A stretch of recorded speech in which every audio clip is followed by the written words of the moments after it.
Before starting with Chapter 2, one must do a literature search. Literature search is a systematic and well-organized search from the already published data to identify a breadth of good quality references on a specific topic. You must identify the topics and concepts that you need to incorporate in your paper. Specify the types of resources that you will use. For example, search for scholarly work in your library or online sources. Here are examples of reliable online libraries, publication companies, and sources that can be used. Number 1 is ProQuest. Number 2 is Science Direct. Number 3 is JSTOR. Number 4 is EBSCO. Number 5 is Google Scholar. Number 6 is Springer Riley. And number 7 is Sage Publications. Also, use websites that ends in .gov, .mil, .edu because these are the most reliable. The other ones that are ending in .com and .org are also acceptable as long as they are associated with recognized organizations. There are 4 different parts in Chapter 2 or review of related literature, and those are Introduction, Theoretical Framework, Literature Review, and Conclusion. Starting off with the introduction. This serves as the preamble to the chapter alone or preliminary information on the chapter. All the preliminary information that should be provided here should just cover just this chapter alone because the project already has a general introduction, which is the Chapter 1. It should only reflect the content of this chapter. This is why the introduction for literature review is sometimes optional. You should describe the contents of the chapter in few words. Second is the theoretical framework. This can be otherwise titled as theoretical review. This section should contain all previous provisional theories and models that have provided explanations on your research topic in the recent past. Related theories and models also fall within the category of past literature for your research write-up. According to Maxwell in 2005, students find the theoretical framework a daunting task and feel intimidated by the notion of theory. Theoretical framework consists of 2 keywords, theoretical and framework. Theoretical or theory is interaction of 2 or more variables or factor telling a story about a phenomenon while providing an insight about the phenomenon. This is stated by Enfara and Mertix in 2009. A framework is a structure that connects or knits the theories together in explaining a phenomenon.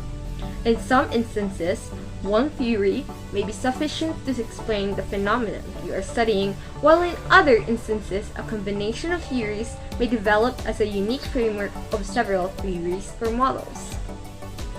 The literature review. A literature review is a survey of scholarly sources on a specific topic. It provides an overview of current knowledge, allowing you to identify the relevant theories, methods, and gaps in existing research. Writing a literature review involves finding relevant publications, such as books and journal articles, critically analyzing them and explaining what you found. There are different methods of how to organize a literature review, and those are chronological order, thematic order, and methodological order. The chronological framework organizes the literature in the way they are published. For example, if you were writing about a specific teaching method, you would begin with the materials that first introduce the method. This method could be either by publication or by trend. The thematic order. The thematic framework is similar to organizing by trend, except that you are not organizing the reviews in the order that they were published. This does not mean that you do not consider the timeline for how a topic or issue developed, but that you will not focus on organizing your reviews chronologically. Rather, the emphasis will be on the themes you find within the topic or issue, such as commonalities. And from there, you fit your reviews into separate ideas in which they fit. Methodological order.